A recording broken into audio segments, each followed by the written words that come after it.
lot to my foundation, but I think it's well worth mentioning. 4 years ago, or maybe 5 years ago now, I got a call from the CEO of one of the largest companies in the Alberta tar sands. I was a bit shocked, but he said, would it be possible to come down and talk to you? I said, of course, I'm not into fighting. Come and talk, great.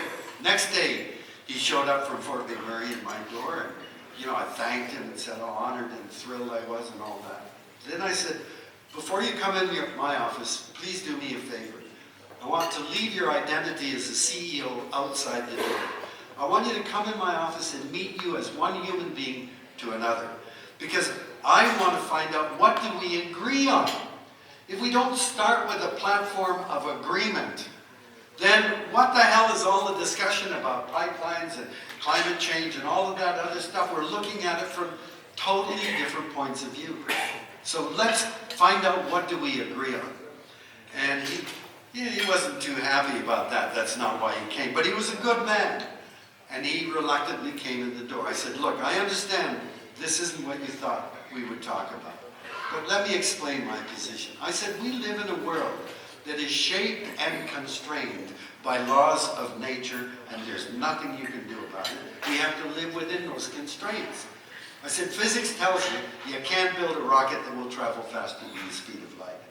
Physics tells you, the law of gravity says, if I trip on off this stage, I'm going to hit my head on the gravity. And the first and second laws of thermodynamics tell you you can't build a perpetual motion machine.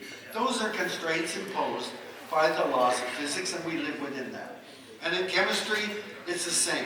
The atomic property of the elements determine freezing point, melting point, boiling point, reaction rates, diffusion constants, all that stuff is determined by the property of the atoms, and we live with that. We know what we can or cannot make in a test tube.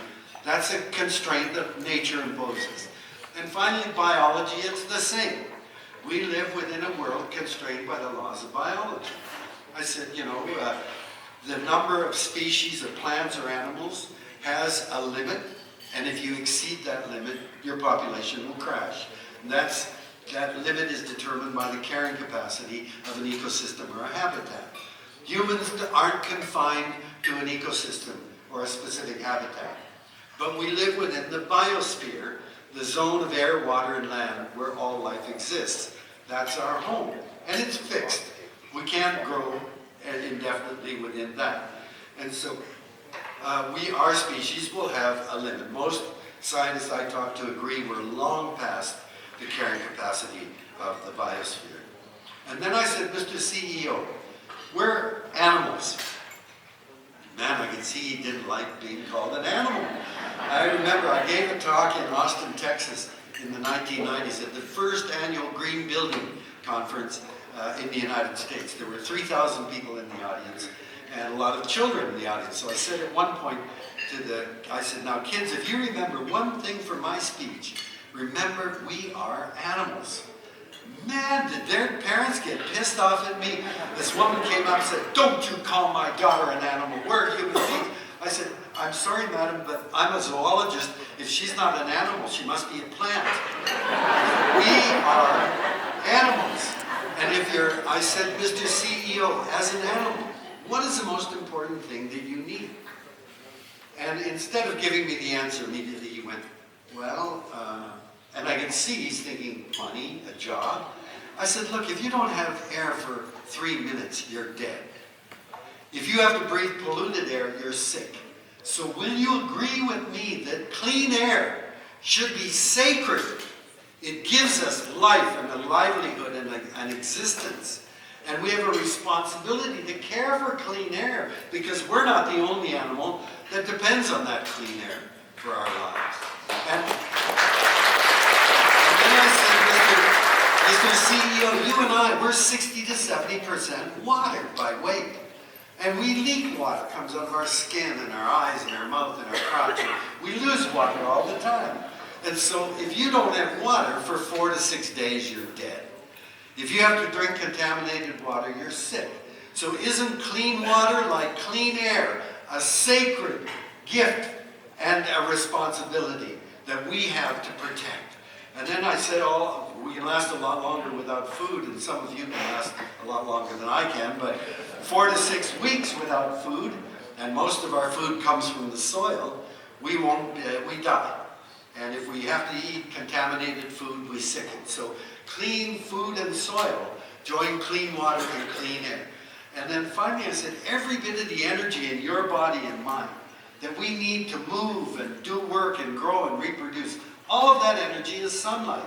Sunlight captured by plants, converted into chemical energy, and then we get that chemical energy by eating the plants or the animals that eat the plants. So photosynthesis then joins clean soil and clean water and clean air as a fundamental basis on which we live. Indigenous people call this earth, air, fire, and water, the 4 sacred elements, of course. And then the way that we get these 4 elements cleansed or replenished is a web of living things. If we didn't have plants, we wouldn't have oxygen in the air. It's a soil organism that filter water as it percolates through the ground. These, I said, Mr. CEO, these are the fundamental basis for all human beings. Earth, air, fire, water, and our relatives, the plants and animals that inhabit this planet. Other things, like borders we draw around property, cities, countries, those are not forces of nature, they're human inventions.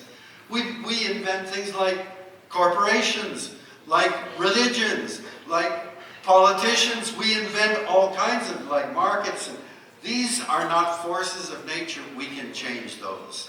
You can't change the laws of nature. I said, if you shake hands with me and agree with me, I'll do everything I can to help you in your company. What do you think he did? Thank you very much.